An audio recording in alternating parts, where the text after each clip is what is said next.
My dad brought me into real estate at the depths of the Great Recession. He said, look, George, now's the time to buy a bigger home. And I did. And now I have an extraordinary home because I had my mind on science, but he was the investor. He could see the market and say, this is the time to do it.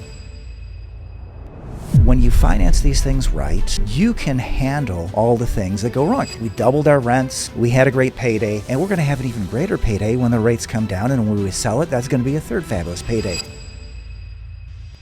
I was at such a point where I thought, look, just push, because I didn't want to get another job. If you're not thinking things through for yourself, what are you doing?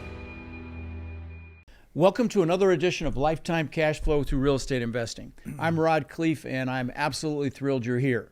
And we have a very interesting guest today, and you'll understand why he's interesting just based on his history. His name is George Roberts, and George, you know what? I'm going to leave it at that. I'm going to let you introduce yourself, my friend, because you've got such an interesting background that I think it'll make for some great conversation. So welcome to the show. Well, thank you, and it's a great honor to be here. Yes, my story is quite interesting. I was a scientist a half a lifetime ago. I published in 3 separate fields. I went into computer science. I became a data scientist, trying to repurpose my PhD. I call myself a recovering PhD, and thinking that that's the way to freedom, and to actually be able to go home in the evenings and spend time with my family. It felt like it. But then I realized, and it was really my sister who helped me with this.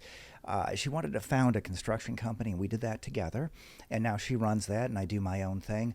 But that was really where was this? This is in Troy, Michigan. So okay. one of the nicer cities in Michigan. Okay. Really nice home values out there. I mean, if you're going to do it, it's the place to do it.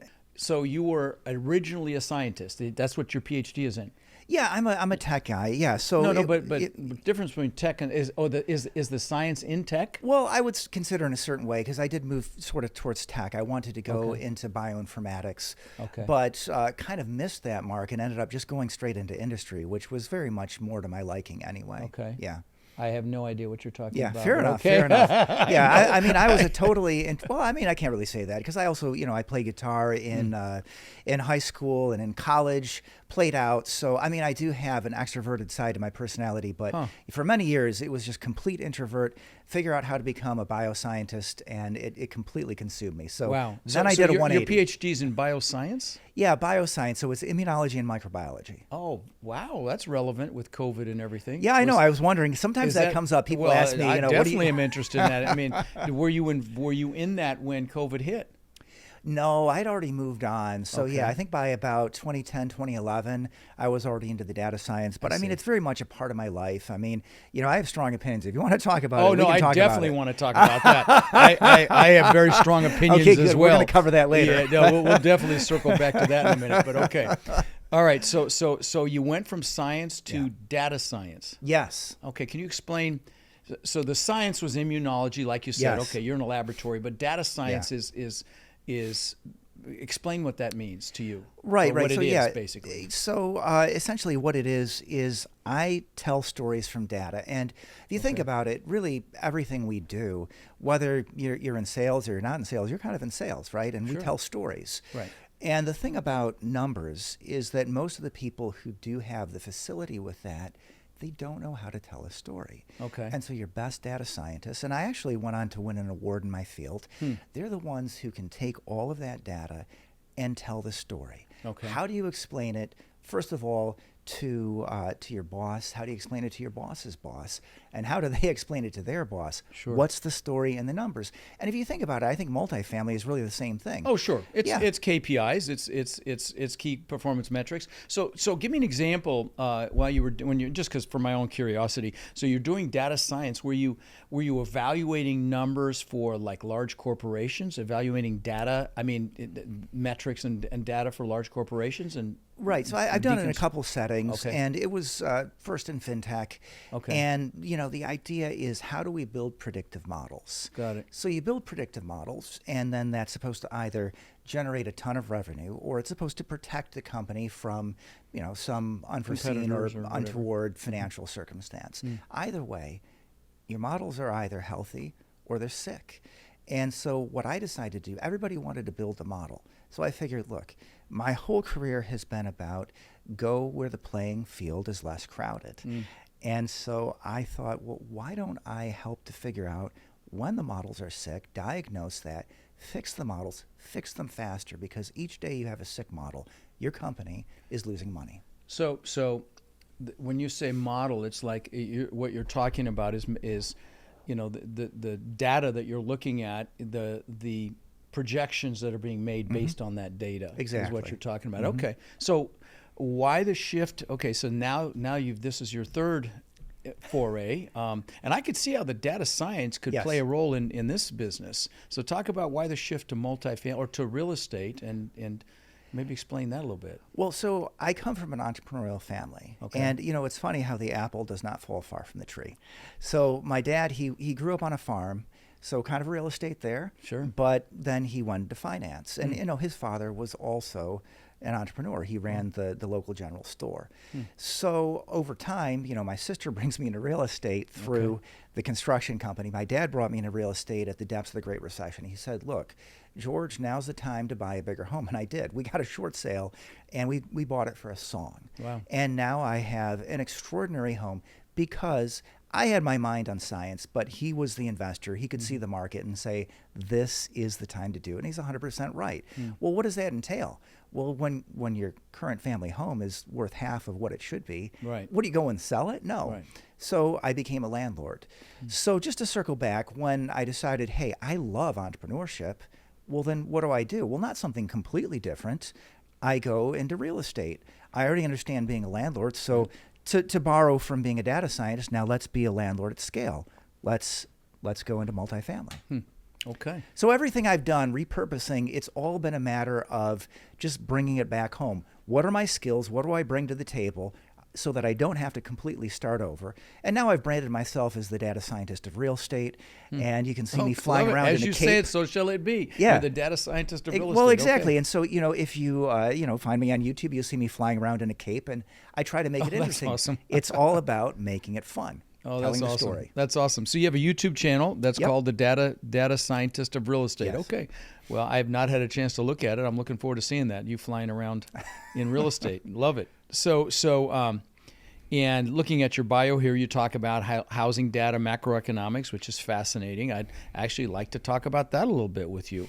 I'd like to get your opinion. In fact, that's pretty much it. Yes, I mean you said you have assets in Orlando, or an asset in Orlando. I do. That was my first asset, and it was a lot of fun. 14 units, still one of my best deals. Okay. I mean, you like to talk about war stories and success stories. Sure. And your success stories, before they become a success story, are a war story. Typically. So everything, I'd love to tell you the story of that if you're interested, but it's beautiful. I mean, to come back here to Florida, and it's like coming back home. Like, no, I this am interested. is where it tell really the came story. back home. So we were looking for our first asset, and when we did, we were all new. This you and your sister? No, we kind of went in different ways. Okay. So she's doing the ground up construction, and I really applaud her. I mean, we are finishing our first subdivision now, and it's been after many, many years. Wow. 12 units, and it's beautiful. Nice cluster development in Troy, Michigan, beautiful. Nice. But it's just so much the better that she has her thing, I've got mine. Got it. And now the whole family is an entrepreneur. Okay. All right. So awesome. So tell the story about the Orlando deal then. Right. So, one way you can get into some larger multifamily is to partner up, get some people that are really experienced. Well, we were all in real estate, but for us, all being new, how do you get into it? Well, you've got to get seller financing, and we did. So we found a nice deal with seller financing, so we didn't have to deal with the fact that, hey, have you ever owned 14 units, or do you have 14 single-family homes that you can point to and say, hey, I've got the experience to run this. So that was good, and it was. So that was your first deal. That was the first deal. Well, good for you. Well, I mean, I had, I had gone through a couple of single-family homes at that point, but it was the first big deal. Okay. So we can call it number one. Okay. So 14 unit seller financing. Did you get decent financing, or? Well, we did. I mean, we got below market. I mean, I love seller financing. I know there's really two ways you can play the game. Look, you can go for the really big deals. You can partner up with somebody who can sign on that giant loan, and you can do extraordinary with the economies of scale. But if you get 14 units, you're already doing 1,000 times better than somebody who's out there buying a single family or a duplex. Oh, sure. You've already jumped up quite a bit. Now, if you get the great seller finance, you get the mom and pop deal, somebody who doesn't know what it's worth to begin begin with, who hasn't optimized the asset, and you're willing to come in there and deal with the fact. I mean, look, rats in the kitchen. We had pest issues. I mean, it's Florida, so I mean, if you don't spray every month, right, you're going to have some cockroaches. Sure. So we had some people that were living in a bad situation. So I mean, I'm not going to pretend that I'm an altruist. It's enlightened self-interest. We went in there, we cleaned it up, we doubled the rents. We did doubled. Doubled. Yeah, doubled. And we had extraordinary tailwinds. This was 2020. So Sure. if you had the guts to pull the trigger on your first deal in 2020 in multifamily in Orlando, you did really, really well. Yeah. Oh, no, quite anywhere in Florida. Yeah. Rents went up almost 30% in most of the big Florida markets. So, yeah. It's interesting. I confess, I was looking to buy something local here in 2020. I was like a 6 to 8 unit, and I saw a 6 unit, and I made the mistake of meeting all the tenants. And I knew I would have to double the rents and they'd end up moving. And Right. my heart, I couldn't do it. I just, after meeting them all, I couldn't do it. It's hard. Somebody else did it, so it's okay. But I like the enlightened altruism comment. That's a good way to define it. Well, let's talk about the current economic situation for a moment, if you don't mind. Talk about where you feel we're at. Right. We just had a major election, and I'm still a bit of a bear, just based on, at least in the multifamily space, just because of all of the debt that's due that people are struggling with. But what are your thoughts? Do you study the multifamily debt? And I mean, when you're studying macroeconomics, I do. You got to study everything. Okay. You got to study both sides, supply and demand. Yeah. The way I would set things up is we had a long period where builders weren't building. Right. And if you look at that, and that's actually something I track. So, Okay. One of my value adds is I do original analysis of data, and you can just see, like, we got millions of units behind. Now, I would respectfully disagree. Housing units. There's a lot of housing units. We're way behind for housing units. Right. Absolutely. And there's two sides you have to look at. So, yes, housing units, and that's what's easiest to track because that's what you're going to get from Census Bureau HUD. And then you've also got to look on the multifamily side, and you've got to look locally. But just to get back to the big picture, we are millions of units behind. And it wasn't until maybe the middle of 2024 where we're even at replacement rate. And we've been sort of hovering at below replacement rate, which for us about 1.5 million units. So we're not really chewing through the backlog. Our country is still millions of units behind. So if you would go, I would say, up to the beginning of 2024, we just had tremendous tailwinds from the lack of supply. Now you have to look where you're at. Now, I bought in Orlando in 2020, tremendous tailwinds, no supply, and tremendous demand. Now, a lot of people, I think, have gotten away. They just look at, when they say demographics, hey, I'm looking at how many people are moving in, and everything's good. There's been a lot of new build in the last couple of years. Now, it's fallen off a cliff recently. I've got friends that have, thousands of units trying to come out of the ground in Dallas, and they can't fund them yet. So I think, tell me your opinion of all of this. I mean, where you think are you more bullish, or as far as it relates to multifamily? Well, ask me your time frame, and I'll tell you whether I'm a bull or a bear. Okay. Well, that's it's all relative. That's exactly. I'm right. with you. Okay. Short term, a little bit bearish. Yeah. I'm really hesitant to pull the trigger. Right. He who has capital, dry powder in tough times is going to come out on top. Right. So keep some dry powder. Right. But we may be reaching towards the bottom. And it depends on where you're at. Yeah, I think actually, I'm sorry to interrupt. I think actually that we're still a ways from the bottom. The reason I think that, and I'd love to debate this with you, is a lot of lenders now with these operators that are struggling. The catchphrase is extend and pretend. So they're doing forbearances, they're doing defeasance, but they're kicking the can down the curb because if they foreclose, it has to go on their balance sheet, which hurts them. And so unless the rates drop, more significantly than they appear to be dropping, and they may not drop at all with the inflation numbers we're seeing, I think we're going to see some carnage. Now, there's a lot of money waiting the sidelines to take advantage of that carnage, but I do believe, so 25 I think could be a little ugly, but I think, with inflation where it is, inflation doesn't just impact food and gas, it also impacts rents. And so, I think by 26 we could really see a rebound. And are you thinking the same thing? Or? Same thing. I mean, survive till 25. I think that one's gone out the window. Right. Yeah. It's survive till 26 now. Okay. So we're on the same page. Well, that's interesting.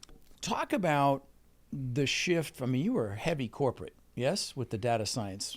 Yeah, role. Absolutely. That was my So talk focus. about that shift to go into real estate, because obviously that's a secure situation, that's comfortable. It can be very fearful for someone to step into an entrepreneurship role, although you've had a lot in your family that have done it. Right. Talk about talk about that process and how you managed it. Well, a few things. First of all, there's the fact that I was in fintech, Okay. and I've always been an investor. So Okay. I spent my time as a data scientist trying to figure out what is the best way to invest. Okay. And really came to a head around 2019. I'm thinking multifamily. Bought my first in 2020. So on the one hand, I've got my family moving into entrepreneurship, the fact that I had been a landlord on the side at that point for already a decade. And all of this is really kind of coming into like, well, what do I do? I mean, where are you in multifamily? Kind of in the nexus of finance and real estate. Yeah. And so there were a lot of things that were pushing me in that direction.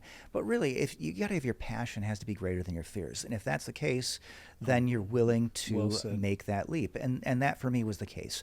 When I said, I'm having an all day long meeting on Saturday, and we're choosing contractors and we're getting bids and things like that. And I feel like at the end of the day, I'm not at all tired. I think, take notes. Yeah. This is different. I may love my data science job, but I don't love it like this. So there really wasn't any fear for you then?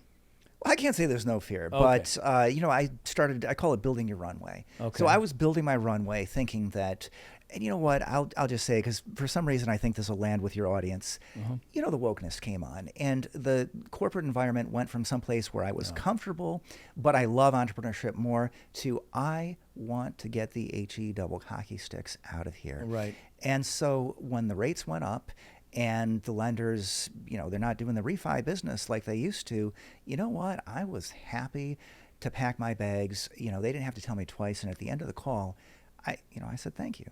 That's what you're supposed to do. But how many people get laid off and actually say thank you? Oh, so you got laid off? Oh, yeah, I got laid off. And it was perfect. It was beautiful. It was Okay. best day of my life. Wow. It was a little uncomfortable, but my wife and I, we talked about it. Hey, I want to go in this direction. This could happen. Thought it would happen, hoped it would happen a couple years later, which would have been about 6 months ago. Right. That's when I would have been ready to take the step. But I was at such a point where I thought, look, just push. You got to get this plane moving faster so you can get off the airstrip, because I didn't want to get another job. Right. And when it came, I thought, I am not going to go get another job, work 12 hours a day for 6 months so that I can master it and so that I can be the boss's right hand. Forget it. Right. It's uncomfortable, but we're going to lift this off right now. The quality of your life is in direct proportion to the amount of discomfort you can handle. Bottom line. 100% true. So it wasn't that easy, but the wife accepted it. She said, look, let's try it for 6 months. And I hate to say it, but I kind of crossed my fingers behind my back and said, sure, we'll try it for 6 months. There was no way I was going back. But she did support me, and that was beautiful. Oh, that's so critical. That home environment is so freaking critical. One of the things I talk about in my boot camps is I actually bring people on to talk about this is, people that have someone at home that's not on board with what they want to do, and how people have, and I ask my participants, for anyone that has gotten past this with like a wife or a husband, and how they got through that process to get them on board, because that's so freaking critical. So I love it. So, so you've done some multifamily. Have you done any syndications yet?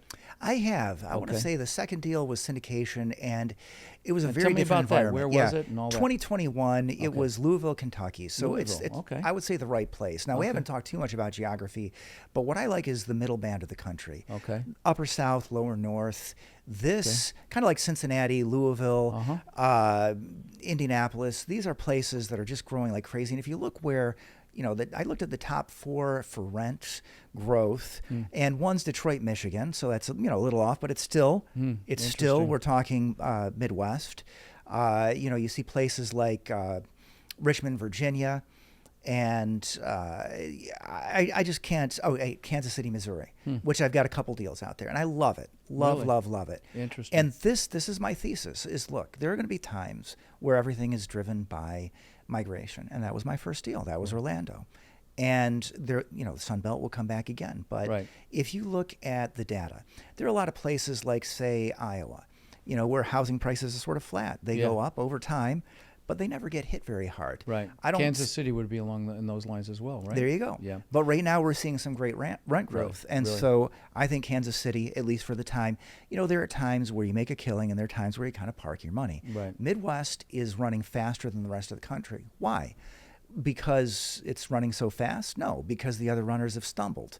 So if you put your money in the Midwest right now, in the right city, in the right neighborhood, and you know how to operate it, you'll come out nicely in a few years. Your investors will still love you. And then the next time the Sun Belt is hitting like crazy, go invest like crazy in the Sun Belt. Interesting.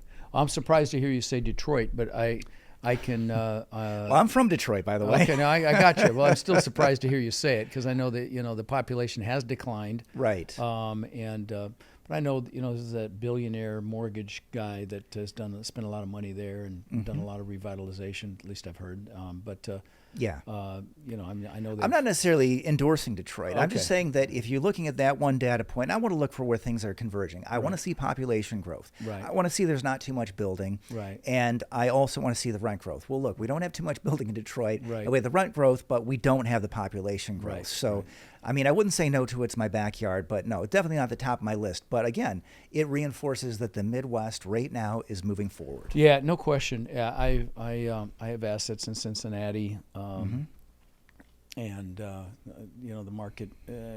I've got some challenging assets there, but not because of anything I've done. It's an ex-partner, but I like the market. We've got one asset that's killing it in Cincinnati. Actually, that we're selling. I've loved Cincinnati for a few years. Yeah. I've wanted to buy there, and that again, I think if that's not in the top 4, definitely top 5, top 10, no, top 20 for sure. Cincinnati, it's turned the corner. And I think that's really where you need to look. You need to have a little guts in this business. If you just go where everyone else is going, you're a lemming, and you're going to run off the cliff. Yeah. Yeah, that's a good analogy. Yeah, no, I like Louisville as well. I had an asset in Lexington that we bailed on, but it did okay. But that market just was a little too volatile. But definitely like Louisville, like Indiana, and I'm not too familiar with Kansas City, but I like that. I liked your explanation for it. Well, yeah, I mean, I got one of my partners out there. He is Air Force, and so he completely understands that market. So he understands Leavenworth, and if that's your background, that's perfect. And you just have to partner with the right person. So, I know who I want to partner with. If I'm a little bit north of the city, I've got people operating more in the city, etc. And if you got the right partners, you can make the deal work. So I know that you invest in lots of different things. You said that before we started recording. Yes. Talk about some of the other things that you invest in besides real estate. So when it comes to passive investments, I invest very widely. Okay. I invest in early stage companies. I've invested in private equity. I invest all over commercial real estate. So a little too slow. A little too fast. Startups. What sort of is there a genre there you like? No, I invest in various things. A lot of the startups, they tend to be tech heavy, but I invested in an apparel company. Oh, really? Of all things. Yeah. Okay. And that was interesting. I also invested in a fund because, look, you've got to invest for many, many years in early stage companies. Everybody looks at Shark Tank and they think it's all so sexy. Right. But, I think the sharks, they say that's not really a money-making thing for them. That is their media thing. Right. They're happy to more or less break even on those investments. Right. There's a lot of glitz and glam. I mean, if you wanted to talk about Shark Tank versus reality, I'd be happy to do that. Oh, you actually have some knowledge base around that? I do. So when we do our early stage investments, what do you think we have on? We've got big screen TVs. We're not watching football. Right. We're watching Shark Tank. Right. But do things actually work like that? Like the valuations, they speak just in terms of their the pre-valuation, right? But we really have to think is pre plus the post money, and that's your percentage. But they water it down. That's one of the differences on the show. And the other thing is the glitz of it all, right?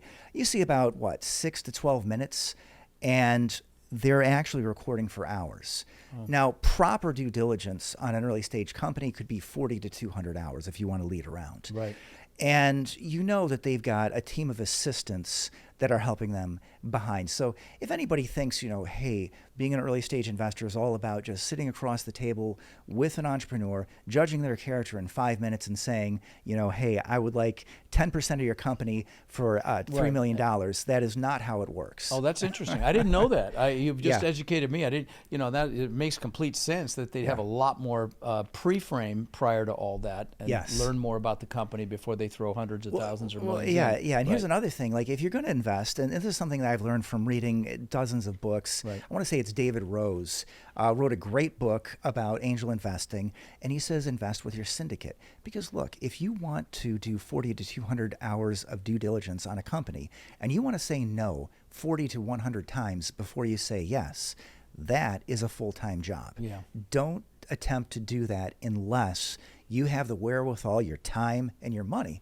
So when I invest with my local syndicate, they have said no 40 times. That doesn't mean everything they show me is good. So you've got a group of people. You call it a syndicate. Okay, it's like a group of people that do armchair investing, reviewing, so they divide and conquer kind of a thing? Well, sort of, but there are the professional investors of the group that run the group. I see. And they come in and they're going to vet all these pitches. So when I come and I see that speech, that pitch that lasts 30 minutes to an hour, and I get to ask some questions at the end of it, I am also fortified by 15 to 20 pages of due diligence. I can call up the leaders of that local syndicate, and I can also talk to the founder if I need to. So there's a lot of research that goes into it, but I'm not going to do all that. Interesting. So besides the early stage and the private equity, what else have you invested in? And you said all classes of real estate. So what other asset classes? Like triple net. Triple net's great. I've definitely invested in.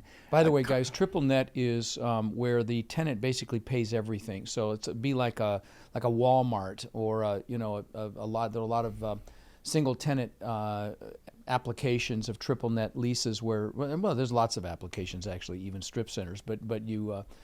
Basically the tenant pays the taxes, the insurance, a piece of the common maintenance, and the margins aren't as big, but they're typically very stable, and you're really not evaluating the owner. If you're buying one of these things, you're evaluating the tenant because it's based on the tenant's financial prowess and the length of the lease and things of that nature. Right? Yeah. Yeah, absolutely. And people think of it more like a bond, exactly as you said. It's much safer, harder to make a killing, but there are still many ways that you can do value add. It's just like you don't come in and kick out your tenant and fix the place up.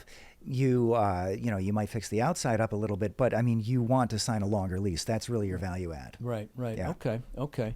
One thing we haven't talked about is debt. I mean, I love to be the lender, being the bank. The bank makes money every deal, and during these difficult times, I've heard it 100 times. The only person who's making money on this deal is the bank, because I talk to people all day long. And have you done some private lending? I have. So I've lent on a fix and flip. I've lent to apartments. I've lent to various things, including real estate projects, which is kind of merging more towards the tenant of the triple net, et cetera. Gotcha. So I like that. I like operating businesses. I like real estate, but mainly I like real estate because look, what you can do, you can foreclose. Yeah. And I, at a point in my life where if I make 12% and I can foreclose and I probably get my money back, it's like Monish Pabrai. He's my favorite. Who? Monish Pabrai, the Dando investor. So Dando, I think roughly translates Gujarati into business. Like when you invest, you're a business owner, right? And even if you don't own the business, if you invest in Ford or GM or Apple, but you have to invest in it like it's a business. Intelligent investor Ben Graham would tell you the same thing. If you don't think like a business owner and you're an investor, you're not an investor, you're a speculator. So, he will tell you the story about how you really have to truly understand what you're investing in. Yeah. So, yeah. Oh, I couldn't agree with you more on that last comment for sure. And I tell people, even if you're going to invest in real estate, in multifamily real estate, even if you're just going to invest passively, get your butt to my boot camp so you have a basic understanding of what it is you're investing in, for God's sakes, right? I mean, right, yeah, and getting some basic mentorship, I think, is a fabulous idea. I mean, $97. I mean, right. it's not like I'm getting a cut right here, but $97, you can make it down to Orlando and have a great time, meet a bunch of investors, and I've gone to many. Did you come to my boot camp? I didn't. I should have. Oh, but okay. No. Actually, it's a little more than 97 for my live one. Okay. But my virtual ones are 97 okay. For 2 days. And I don't sell anything there. So it's like, tell me your excuse, Right. I mean, it's 18 hours or 18 hours of training with nothing being sold for $97. I mean, hello. But, it's a little more than that for the live one. Not much more, but yeah. Yeah, we'll get out and do it because, look, I do something similar. I have a whole bunch of meetups, both virtual and in person, and I couldn't agree with you more that it's worth it to get out, talk to people who know what they're doing, and talk to other people in your field, because I wouldn't be able to have my fingers in so many pots and lend money. I mean, now I've got people who come to me. They'll bring the deal to me, and I'll say, like, okay, fine, I'll lend on that. Yeah, and I told you I wanted to debate this a little bit. I do, and I want to hear that. It's time for me to rebut a little bit, because I believe focus is power. Yes. And I mean, you're obviously extremely intelligent and very analytical, and I can see how, you're going to have a probably a higher success rate having your fingers in multiple pies than most people would. That said, I do believe focus is power, and I can tell you that I've started 29 businesses in my career so far, and several worth tens of millions of dollars. I call them seminars when they fail, and most were flaming seminars. Okay, we fail our way to success, but I learned a lot, and I'll tell you, most of the time that I got my butt handed to me was when I was too diluted. My focus was too diluted. So, but I can tell, you do a lot of analysis, so I could see how it would be effective for you. But, if you're going to do this, I just want to say this to my listening audience. If you're going to be diversified, I would tell you that one or two things, in my opinion. You can tell me, and you can rebut when I'm done here. One, I would partner with somebody that knows what it is you're investing in, and that has an ownership interest in it. Okay, that would be one option that I would do. The second option would be, if you're going to do it, you better study it like crazy. If you're going to try to do it by yourself. Yeah. So, would you agree with those two things? 100%. So, it's been said that the intelligent learn from their mistakes, the wise learn from the mistakes of others. So, read, go to seminars, go to seminars. Don't hopefully let your business become a seminar. And that's one of the things my partners say all the time. When things go wrong, like, hey, this is a seminar. So one of the ways you can learn is just jump into it. Yeah. So, hey, get as much education as you can, but you have to jump into it and continue to learn. And don't dabble. Yeah, don't dabble. So I know that I said, look, I invest widely, but let me make this clear. When you are an operator, stay in your lane. Right. So if you're a multifamily operator, that's what I do, and I syndicate. Right. I stay in my lane. I'm not trying to syndicate 5 or 6 different types of commercial real estate. I see. I'm not starting my own early stage companies.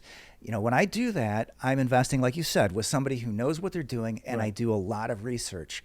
So what I would say is that, when you're an operator and you're being active, stay in your lane. When you're passive, no reason why you should have to put all your eggs in one basket. Invest in a few things. That's the distinction. Yeah, exactly. We agree more than we disagree on that. I think we do. Okay.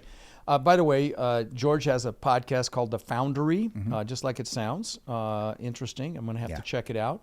But agreed. Well, let's talk about your opinion of entrepreneurship and the importance of it. Well, I started a little later. I was in my 40s. Right. And, a lot of the great entrepreneurs of the world, like Jeff Bezos, Henry Ford, Steve Jobs, it's really when they became entrepreneurs, that's when they found the passion, that's when they found the fire, and that's how they became the people. Like Jeff Bezos, he was a investment banker. I mean, I'm sure that he was set by the time he founded Amazon, but he decided he'd rather take an old door and put that over a couple of bookcases, call that a desk, than to continue to work as an investment banker. And the world is a better place for it. Yeah. So, Another story I'd tell you is Mr. Wonderful from Shark Tank. He tells a story about how he hated working for other people. And he says some of the best entrepreneurs were bad employees. Same. And when they, I'm raising my hand for exactly. that one. Yeah, here, I'll raise the hand too. Yeah. I had a lot of trouble because, look, if you happen to like Winston Churchill, you might remember Gallipoli. I love Winston Churchill. I've got his quotes on my desk. Beautiful. Yeah. Well, and he's a great one to follow. He's amazing. Yeah. And, Dardanelles. And for years, he would be heckled when he was sort of in the wilderness. Dardanelles. And he said, well, I learned a lesson from that. And, for those who haven't, go look up the story of the Dardanelles and what happened and how World War I could have been very different if Britain had gone into the Dardanelles with force. And he said to never attempt to lead an operation of primary importance from a position of secondary importance. Now, people will talk about leading from behind, and you have to have charisma to be a leader. You have to do the job before you get promoted to the job. Okay, hold on. I want to dissect what you just said because that's an interesting quote. So never take on a task of primary importance from a position of secondary importance. Can you give an example of what you mean by that? Right. Okay. So I'll just take the Dardanelles. If they had gone up the Dardanelles and essentially conquered Dardanelles, is that a geographic region? Yeah, exactly. So let me build it up here. Okay, We'll back right, up. I promise. All right. And so if essentially they had been able to get through to the Black Sea and essentially aid Russia and cut Turkey off in World War I, things would have been different. But they didn't do it right. They went in there with some gunboats, and the order was take the straits by water. How do you take straits by water? Right. You might be able to, shoot up a couple of old fortifications, which is what existed there. But if you didn't go immediately in with the land troops, it's lost. And by the time they did, 500,000 were lost. A lot of that was Australia, New Zealand. They paid very heavily for that. They realized that was an objective of primary importance, but because they didn't do it properly, and because he wasn't able to lead it. They didn't give it everything. And he was not in a position to lead that. And I did the same thing. And who you say he was Churchill? Churchill, Got exactly. it. And I've done the same thing. I tried to be an Same entrepreneur here. in a corporate situation. And I tried to lead a very big project from a position where I was not the decision maker. And I paid a hefty price for it. Well, even as an entrepreneur, and this speaks to the dilution conversation, okay? Maybe not in passive investing, but definitely actively.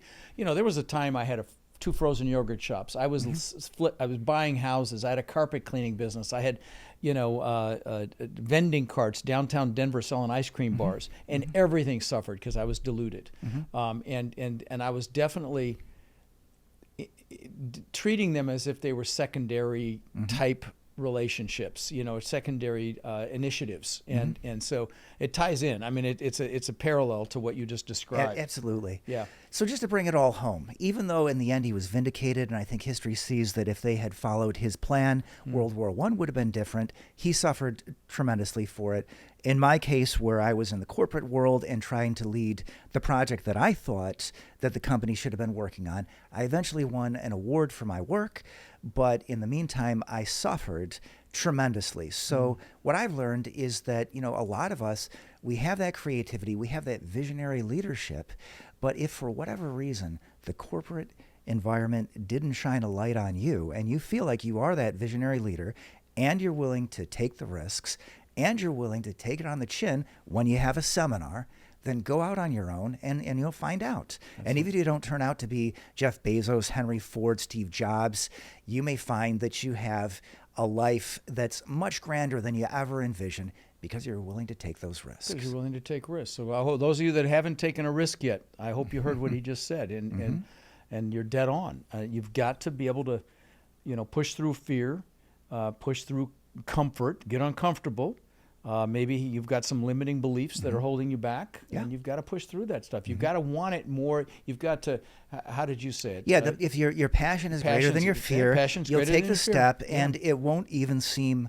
I want to say it won't even seem uncomfortable. Yes, it'll seem uncomfortable, but it'll be. Is it less uncomfortable than wondering how things might have been? Yeah. You know, like they say, choose your heart. Yeah, that's it. Choose your heart. You know, that's right. No, that's a great one. So talk about, we're running a little bit long here, but talk about a time you had a seminar that you had your butt kicked. Well, we've all got tons of them. So. Sure, there's tons of them. Absolutely. Like I said, even my success story. You want to hear my victory story? My first deal. We came in. We got better than market. 4% was our financing. We had no covenants, so we could do whatever we want. 14 unit. Gotcha. Yeah, and we were able to kick everybody out one at a time. Right. Go at our own pace. Have 50% occupancy. We funded the construction ourselves. We did things that you can't do on someone else's dime. Right. Because we used seller financing when it was other people's money and our own money for the rest. And in the meantime, what else happened? Well, we had, the pandemic. Rates went up like crazy. Things took a little longer than we expected. Were we able to refinance on time and make that great big payday? No. But we refinanced when rates were close to their peak, and we still had a really fine payday. Yeah.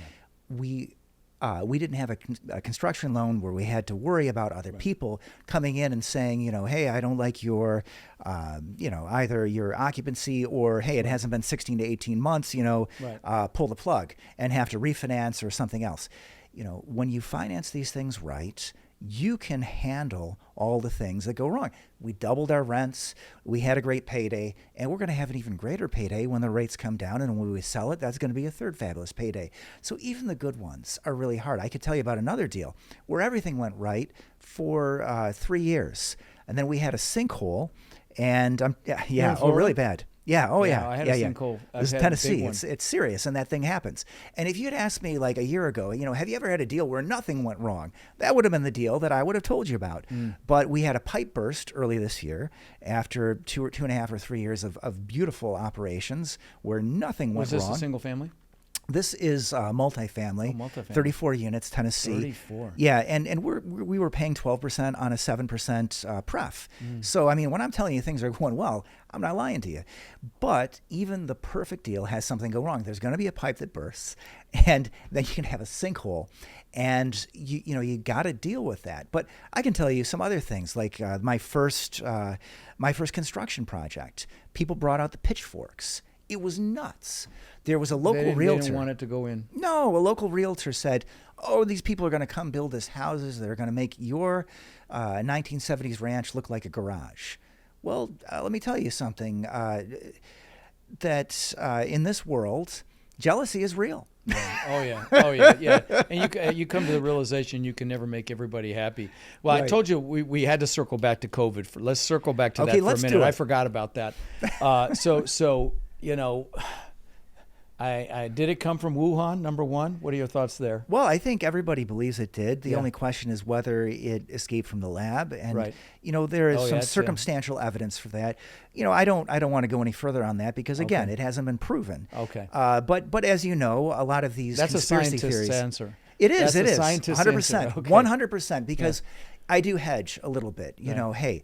What is science really? It's a method that's been unreasonably successful in unraveling the world. Right. And we think of it as this thing that's all about proving, and it's proofs, and it's theorems, and it's all about tying things together 7 ways to Sunday. But really what moves it forward is these paradigm shifts. And that's what moves it forward in a big way. But what moves it forward in a small way every day, which leads to the paradigm shifts, is these hypotheses. And you have to have both a creative mind as well as an analytic mind to make it there. So, exactly where it came from, we'll never know. Yeah. But that's why I don't discount anything. And when I heard everybody discounting that, I thought, that's ridiculous. And now that might even be for many people. How about the vaccine? So I've never seen anything topic. come together that quickly. And generally, I'm very much pro-vax. Yeah. But this it came together a little too fast. Yeah. And hey, one of the people who was in a way leading it on the political side was the same guy who was funding it. Well, there's that too, but I was actually talking about the president, who's been able to get into some really difficult projects, like, for example, the ice rink in the center of Central Park.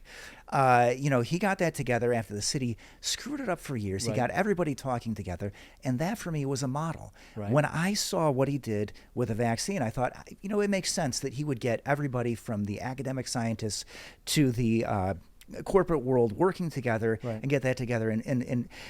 But, again, it was rushed. It wasn't perfect. It wasn't what we were told. And now I think we have to cover. People say trust the experts. Of course we should trust the experts, but who?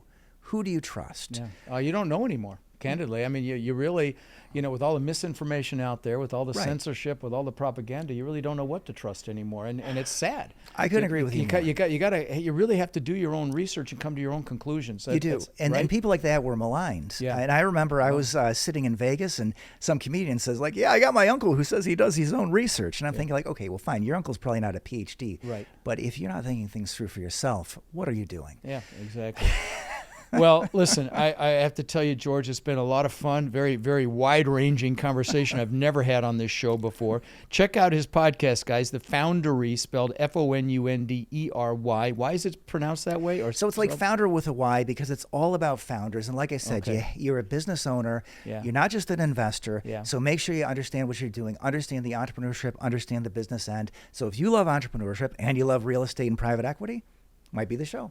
Love it. Love it. Thanks for coming down here, buddy. Appreciate you coming I want to say I greatly appreciate you having me on the show. One of my favorites. Thank you very much. Thank you for that. So one other quick thing. We encounter so many people that are frankly frustrated. They're looking in the mirror and they're frustrated that they haven't been able to escape the rat race. They haven't been able to build cash flow to the point where they're able to have financial and time freedom with their families. And maybe they see other people buying real estate and creating, incredible cash flow, and they think, well, it's just scary. Buying apartments is intimidating. And I get it. But see, that's why we created our Warrior Mentorship Program. They're our coaching students, and they've had extraordinary results. My students, I've been teaching about 5 years, and they own upwards of 140,000 units now that we know of, right? And we feel like it's just getting going. Now, we're looking to grow this group and really take it to the next level. And honestly believe that the greatest transfer of wealth could be upon us right now with this current economic environment. Everything's going on sale. So we're looking for people who want to follow a proven framework, really like a blueprint or a map, literally step by step. And then they're able to leverage our systems and our incredible network to raise money and equity, to find deals and close those deals and build partnerships, really nationwide. So if you're interested in finding out more about how you can become more in our incredible network and take advantage of the unbelievable opportunities that are upon us, you can apply to my Warrior Mentorship Program by texting the word CRUSH to 72345, or you can go to mentorwithrod.com. And what we'll do is we'll set up a call so you can check us out and we can check you out and see if it's a fit. Now, again, you can go to mentorwithrod.com or text the word CRUSH to 72345 to apply, and we will speak soon.